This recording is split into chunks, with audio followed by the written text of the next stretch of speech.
Listen now to normal vesicular breath sounds.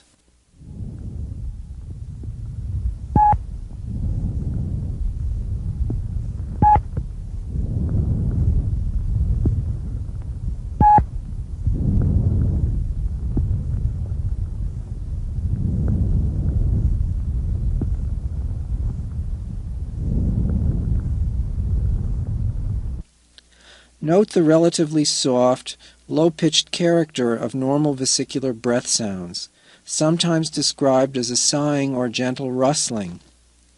These sounds are heard over most of the peripheral parts of the lung.